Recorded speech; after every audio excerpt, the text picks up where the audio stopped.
प्यारे दोस्तों, आज हम एक दिल को छू लेने वाली कहानी साझा करने जा रहे हैं, जिसे सुनकर आपका ईमान भी ताजा हो जाएगा। यह कहानी एक अद्भुत घोड़े की है, जो अल्लाह की याद में रहता था और अजान देने के साथ साथ दरूदे पाक भी पढ़ता था। इस किस्से को जानने के लिए वीडियो को अंत तक जरूर देखें, ताकि आप पूरी कहानी समझ सकें। किस्सा एक खूबसूरत कस्बे का है, जहां अल्लाह की कुदरत की अनगिनत नेमतें बिखरी हुई थीं। वहां के लोगों के पास किसी चीज की कमी नहीं थी, लेकिन सबसे दुखद बात यह थी कि वहां के सभी लोग हिंदू थे, जो अपनी शान और शौकत और दौलत पर गर्व करते थे। मुसलमानों की संख्या वहां बहुत कम थी, बस इक्का दुक्का ही थे। एक हिंदू सरदार था, जिसकी एक बेटी थी। वह अपनी बेटी से बेहद प्यार करता था, लेकिन उसकी बेटी बहुत ही घमंडी और जालिम थी। वह इंसानों को इंसान नहीं समझती थी और अपने आप पर बहुत इठलाती थी। वहां के गरीब लोग, जो मुसलमान थे, उस लड़की के जुल्मों का शिकार थे। हिंदू लोग आपस में प्यार और सहयोग करते थे, लेकिन मुसलमानों के प्रति उनकी कोई सहानुभूति नहीं थी। इस हिंदू लड़की को घोड़ों की सवारी का बहुत शौक था। उसने अपने अस्तबल में कई घोड़े पाल रखे थे, लेकिन उनमें से एक घोड़ा बहुत खूबसूरत और बेकाबू था।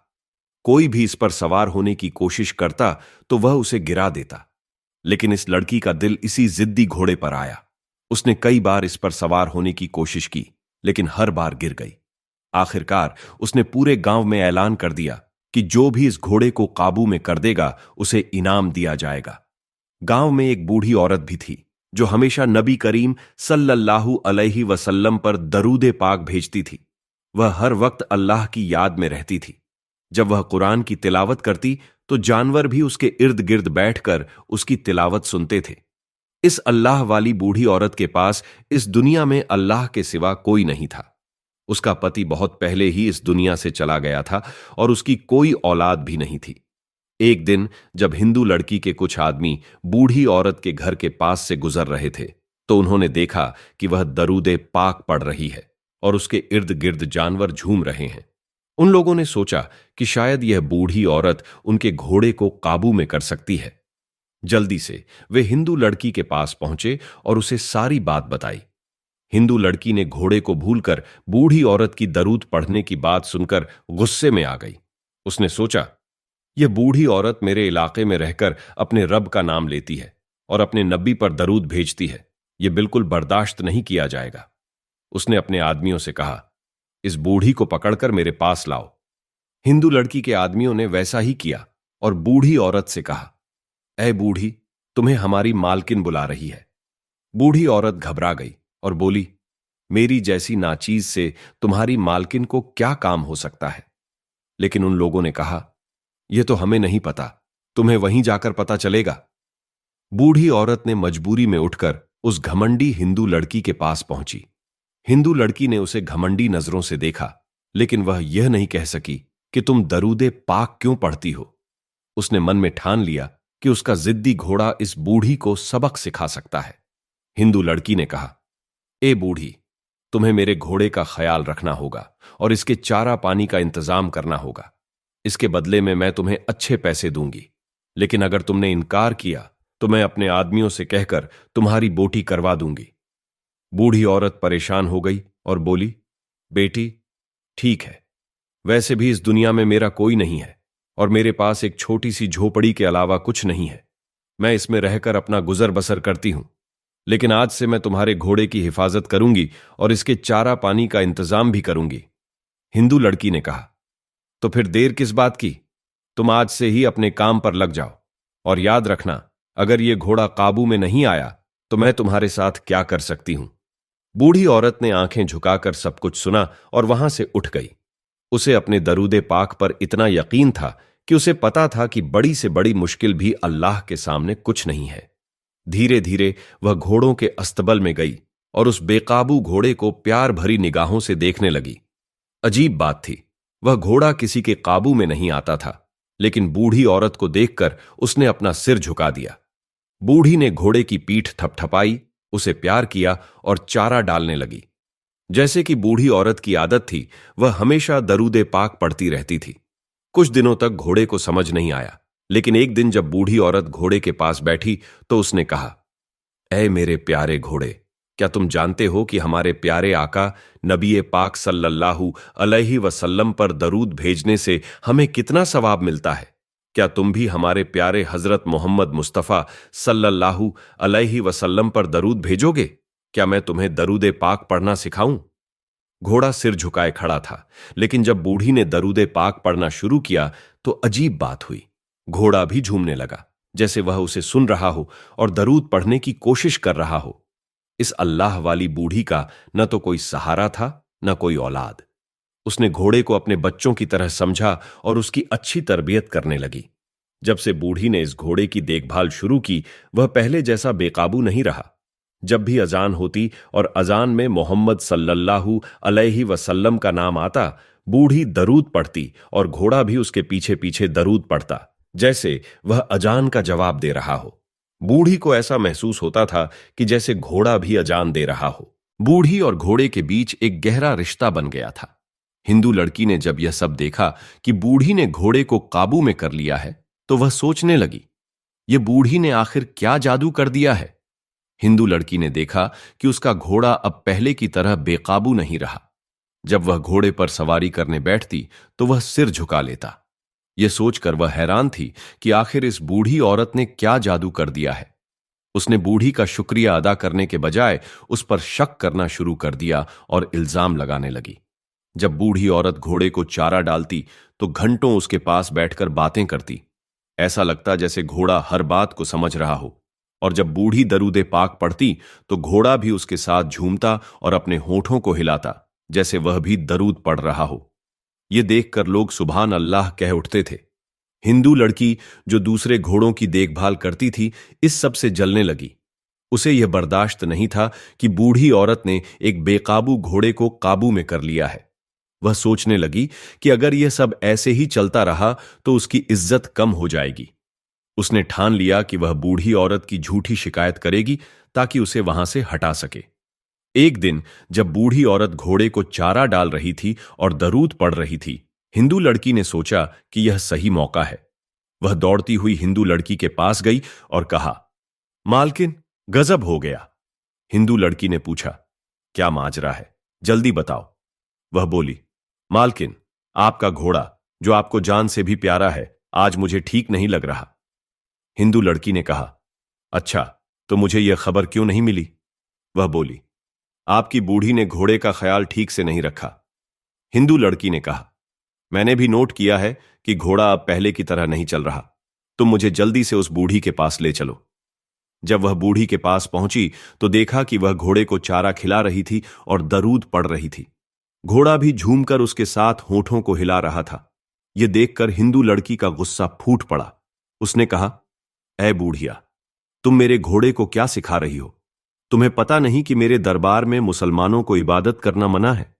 अपनी तिलावत बंद करो, यह मेरे कानों में बज रही है। हिंदू लड़की ने अपने आदमियों को हुक्म दिया, फौरन इस बूढ़ी को पकड़कर कैद खाने में डाल दो। आदमी तुरंत बूढ़ी को पकड़ने लगे और उसे इतना मारा कि वह बेहोश होकर गिर पड़ी। घोड़ा यह सब देख रहा था और उसकी आंखों से इंसानों की तरह आंसू बह रहे थे। घोड़े में नबी करीम सल्लल्लाहु अलैहि वसल्लम के प्रति गहरी मोहब्बत और अकीदत थी और वह यह सब बर्दाश्त नहीं कर सकता था। एक जालिम हिंदू लड़की ने उस बूढ़ी औरत पर जुल्म करना शुरू कर दिया जो नबी करीम सल्लल्लाहु अलैहि वसल्लम की शान में दरूद पाक पढ़ती थी। बूढ़ी का क्या कसूर था? बस यही कि वह मुसलमान थी और अल्लाह की इबादत करती थी। घोड़े की आंखों में आंसू थे। वह चाहता था कि उसकी रस्सी टूट जाए ताकि वह इस हिंदू लड़की को सबक सिखा सके। वह बेचैन होकर उछल कूद कर रहा था, जैसे वह किसी तरह अपनी रस्सी को तोड़कर बूढ़ी की मदद करना चाहता हो। इस बीच हिंदू लड़की पर अल्लाह ताला का कहर नाजिल होने वाला था। उसने बूढ़ी को कैद खाने में डाल दिया था, लेकिन अल्लाह के हुक्म से बूढ़ी को कोई नुकसान नहीं हुआ। घोड़ा अपने पांव उठाकर जैसे दुआ मांग रहा था और रो रहा था। वहीं बूढ़ी औरत अल्लाह से दुआ कर रही थी, या अल्लाह, यहां पर एक नेक बंदा भेज दे जो इस औरत को राह हिदायत पर लगा दे। इस पंडित की बेटी ने मुसलमानों का जीना हराम कर रखा है। मेरे पास ना दौलत है ना ताकत, मैं लाचार और बेबस हूं। लेकिन मेरे मालिक, तू बेबस नहीं है, तू तो सब कुछ कर सकता है। फिर एक दिन अल्लाह का करिश्मा हुआ। इस बस्ती में एक अल्लाह वाले बुजुर्ग आए। उनका आना यूं ही नहीं था, बल्कि एक बड़ा हादसा हुआ था। हिंदू लड़की का पिता, जो पंडित था, उसी घोड़े पर सवार होकर जंगल की सैर पर निकला। चलते चलते वह एक घने जंगल में पहुंच गया। घोड़े को बार बार बूढ़ी औरत का ख्याल आ रहा था, और इसी सोच में डूबा हुआ घोड़ा अचानक एक खड्डे में गिर गया, जिससे पंडित भी गिर पड़ा। खड्डे में एक जहरीला सांप था, जिसने पंडित की टांग पर डस लिया। पंडित की हालत बहुत खराब हो गई और उसका शरीर नीला पड़ने लगा। उसके साथ के गुलाम उसकी हालत देखकर डर गए और उसे फौरन घर ले आए। जब हिंदू लड़की ने अपने पिता को इस हालत में देखा तो वह तड़प उठी, क्योंकि वह अपने पिता से बहुत मोहब्बत करती थी। उसने दुनिया के सभी हकीमों और तबीबों को बुलाया, लेकिन सभी नाकाम होकर लौट गए। पंडित दर्द से बिलबिला रहा था, बच्चों की तरह चीख रहा था, क्योंकि सांप का जहर तेजी से उसके शरीर में फैल रहा था। उसके पास अंधाधुंध दौलत और पैसा था, लेकिन वह अपना इलाज नहीं करवा पा रहा था। हिंदू पंडित की बेटी को समझ नहीं आ रहा था कि क्या करे। उसने सभी हकीमों को बुलाकर कहा, दफा हो जाओ, तुम लोग यहां से निकल जाओ, तुम लोग किसी काम के नहीं हो। अब वह वक्त आ चुका था जब उसे किसी चमत्कार की जरूरत थी। अल्लाह पाक ने उस रोते हुए घोड़े और गरीब बूढ़ी औरत की दुआओं को कबूल कर लिया। इसी मकसद के लिए अल्लाह ने वहां एक दरवेश, एक अल्लाह वाले बुजुर्ग को भेजा। जब वह दरवेश हिंदू लड़की के दरवाजे पर पहुंचा और खटखटाया, तो बाहर बड़े बड़े दरबान खड़े थे। उन्होंने दरवेश से पूछा, क्या बात है, तुम किस लिए आए हो? दरवेश ने कहा, हिंदू लड़की के पिता को जहरीले जानवर ने डस लिया है और कोई भी उसका इलाज नहीं कर पा रहा। दरबान हैरान होकर पूछने लगे, तुम्हें यह सब किसने बताया? तुम तो अजनबी लग रहे हो और हमने तुम्हें पहले कभी नहीं देखा। दरवेश ने उत्तर दिया, मैं मुसाफिर हूं, राहगीर हूं। मुझे खबर मिली है कि यहां के पंडित को जहरीले जानवर ने काट लिया है और कोई भी उसका इलाज नहीं कर पा रहा। दरबान बोले, तुम कौन हो और यह सब क्यों बता रहे हो? दरवेश ने कहा, मैं हकीम हूं और पंडित का इलाज करने आया हूं। दरबान उसकी फटे पुराने कपड़ों और गरीब दिखने पर हंसने लगे। उन्होंने उसका मजाक उड़ाते हुए कहा, तुम्हारी हालत देखकर हमें यकीन नहीं हो रहा कि तुम पंडित का इलाज कर सकते हो। दरवेश ने कहा, अगर तुम सच में चाहते हो कि तुम्हारे मालिक की जान बच जाए तो मुझे अंदर जाने दो। दरबान अंदर गए और पंडित की बेटी से कहा, मालकिन, बाहर एक फटे पुराने कपड़े पहने बुजुर्ग खड़ा है, जो दावा कर रहा है कि वह आपके पिता का इलाज कर सकता है। पंडित की बेटी पहले से ही परेशान थी और चाहती थी कि किसी भी तरह से उसका पिता ठीक हो जाए। उसने कहा, जल्दी करो, इस बुजुर्ग को अंदर बुलाकर लाओ। जब बुजुर्ग अंदर आए तो उन्होंने देखा कि हिंदू पंडित दरवाजे पर तड़प रहा था और जहर उसके पूरे शरीर में फैल रहा था। अल्लाह वाले ने पंडित की टांग पर हाथ फेरा और पंडित की बेटी के मुंह पर एक जोरदार थप्पड़ मारा। फिर वहां से जल्दी से चले गए। पंडित की बेटी गुस्से से लाल पीली हो गई। उसके नौकर भी सोचने लगे कि यह कौन था जो इतना जरूरतमंद होते हुए भी मालकिन के मुंह पर थप्पड़ मारकर चला गया। पंडित की बेटी ने अपने नौकरों से कहा, इसने बहुत बड़ा गुनाह किया है, इसे सजा जरूर मिलेगी। तुम लोग जंगल में फैल जाओ और इसे किसी भी कीमत पर ढूंढकर मेरे पास लाओ। हिंदू लड़की के हुक्म पर सभी नौकर जंगल में फैल गए और अल्लाह वाले को ढूंढने लगे। उनकी नजर एक दरख्त के नीचे बैठे एक बुजुर्ग पर पड़ी, जो इबादत कर रहे थे। वे लोग अल्लाह वाले बुजुर्ग को ध्यान से देखने लगे, ये जानने की कोशिश कर रहे थे कि वह किस तरह की इबादत कर रहा है। उन्होंने सोचा, हम तो अपने बुतों के आगे हाथ जोड़ते हैं, लेकिन यह तो किसी और को सजदा कर रहा है। हिंदू लड़की के हुक्म पर उन्होंने अल्लाह वाले बुजुर्ग को उठाया और उसे लड़की के सामने खड़ा कर दिया। उसने कहा, सबसे पहले मुझे यह बताओ कि तुम कौन हो और तुम्हारी हिम्मत कैसे हुई कि तुमने मेरे मुंह पर थप्पड़ मारा। तुमने क्या सोचा कि तुम भाग जाओगे और हम तुम्हें पकड़ नहीं सकेंगे? लेकिन जो कुछ भी हुआ, अगर तुम मेरे पिता का इलाज कर पाओगे तो मैं तुम्हें माफ कर दूंगी और तुम्हें बहुत सारे इनाम भी दूंगी। मेरे पास एक बहुत खूबसूरत और कीमती घोड़ा है जो मुझे जान से भी प्यारा है। मैं तुम्हें इनाम में दे दूंगी और तुम्हें कीमती कपड़े भी मिलेंगे। अल्लाह वाले बुजुर्ग ने जवाब दिया, क्या मैं कीमती कपड़े पहनकर इस घोड़े के लिए घास काटूंगा? क्या यह सही होगा? पंडित की बेटी बोली, तुम फिक्र मत करो, तुम्हें नौकर चाकर भी मिलेंगे। बुजुर्ग ने कहा, अगर मैं इतना सारा माल, दौलत और घोड़ा लेकर अपनी कुटिया में अकेला रहूंगा तो क्या फायदा। हिंदू लड़की ने कुछ देर सोचा और फिर कहा, तुम परेशान मत हो, मैं तुम्हारे साथ शादी करने के लिए भी तैयार हूं। तुम यहां रह सकते हो, लेकिन शर्त यह है कि तुम्हें मेरे पिता को ठीक करना होगा और अपना मजहब छोड़कर मेरे मजहब को अपनाना होगा। मेरे खास आदमी ने तुम्हें इबादत करते हुए देखा है और हम तो बुतों की पूजा करते हैं। इसीलिए मैं तुमसे गुजारिश करती हूं कि यह सारा माल और दौलत ले लो और मुझे अपनी बीवी बना लो। मुझे तुम्हारे अल्लाह की इबादत अच्छी नहीं लगती। अल्लाह वाले बुजुर्ग ने कहा, मान लो हमारी शादी हो गई और हमारे बच्चे हो गए। अगर खुदा न ख्वास्ता बच्चों को कुछ हो गया तो रोना किसको पड़ेगा। हिंदू लड़की बोली, कैसी बातें कर रहे हो, अगर हमारे बच्चे होंगे तो रोना हमें ही पड़ेगा। बुजुर्ग मुस्कुराते हुए बोले, अगर इतना माल दौलत और खूबसूरत बीवी लेकर भी मुझे रोना पड़े तो क्या फायदा। तुम अपना कीमती माल दौलत और यह घोड़ा अपने पास रखो। अगर इन सब चीजों के लिए मुझे अपना मजहब छोड़ना पड़े और रोना ही पड़े तो मैं यह हरगिज नहीं करूंगा। मैं अपने मजहब पर जान भी दे सकता हूं। मुझे यह दुनिया नहीं चाहिए, मुझे आखिरत की जिंदगी चाहिए, और यह सब नेमतें तो मुझे वहां पर मिल ही जाएंगी। इसलिए मैं अपनी दरवेशी में बहुत खुश हूं। अल्लाह ताला ने मुझे जिस मकसद के लिए यहां भेजा है, बस वह मकसद पूरा हो जाए, मुझे और कुछ नहीं चाहिए। पंडित की बेटी ने पूछा, तुम्हारा मकसद क्या है। बुजुर्ग ने उत्तर दिया, यहां एक मुसलमान बूढ़ी औरत पर जुल्म हुआ है और मैं इसी के लिए आया हूं। इतना कहकर जब बुजुर्ग वापस जाने लगे तो पंडित की बेटी ने उन्हें आवाज दी, मैंने तुम्हें आजमाने की कोशिश की, लेकिन तुम अपनी बात पर अड़े रहे। तुम्हारी आंखों के सामने मेरा पिता तड़प रहा है और तुम्हें इसकी कोई परवाह नहीं। तुम कैसे नेक इंसान हो। बुजुर्ग ने कहा, तुमने कमजोर लोगों पर जुल्म किया है, तुम मुझे हाथ लगाकर दिखाओ।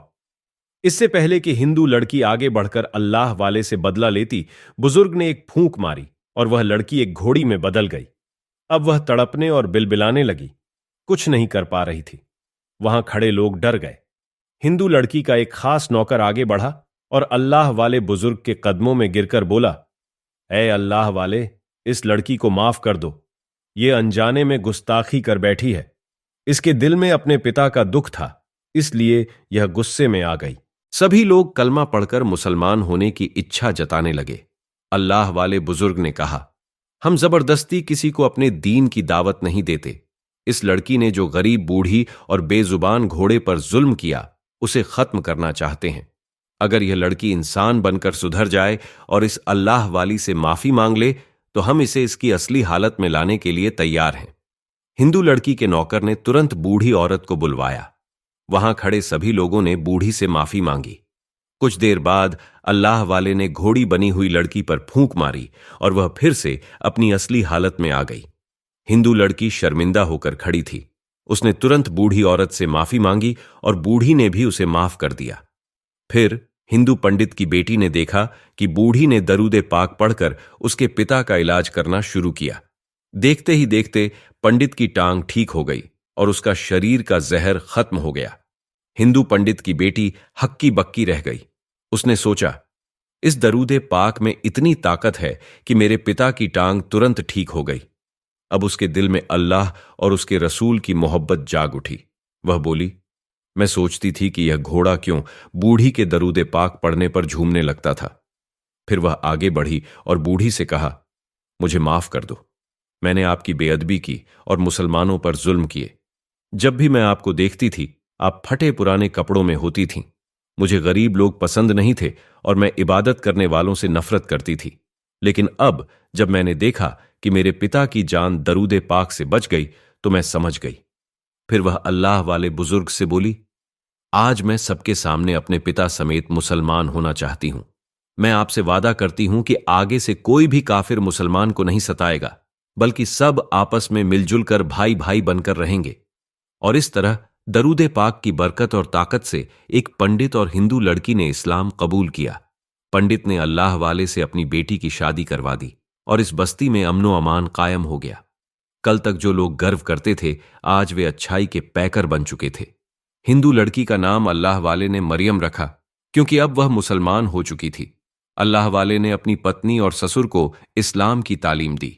उनकी पत्नी ने अपने घोड़े को उस बूढ़ी औरत को तोहफे में दे दिया और इसके लिए एक आलीशान घर बनवाया जहां वह बूढ़ी औरत अपने घोड़े के साथ खुशी से रहने लगी। अल्लाह वाले अपनी पत्नी के साथ खुशहाल जीवन बिताने लगे। अब पूरी आबादी में मुसलमान ही मुसलमान थे और वहां अल्लाह का जिक्र होने लगा। इसके बाद अल्लाह वाले ने अपनी पत्नी और ससुर के साथ अल्लाह के घर की जियारत की।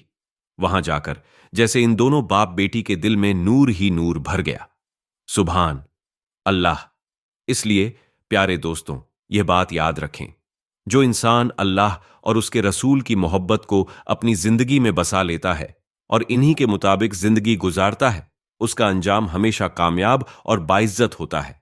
अच्छाई का सिला अल्लाह के यहां कभी भी जाया नहीं होता। हर नेक आमाल का अजर मिलता है और वही लोग असल कामयाब हैं जो ईमान और नेकी के रास्ते पर चलते हैं। अल्लाह पाक हमें भी नेकी करने और गुनाहों से बचने की तौफीक अता फरमाए। आमीन या रब्बुल आलमीन। प्यारे दोस्तों, इस वीडियो को लाइक करना और अपने दोस्तों और परिवार में शेयर करना न भूलें। हमारे चैनल को सब्सक्राइब करके हमारे परिवार का हिस्सा बने। शुक्रिया।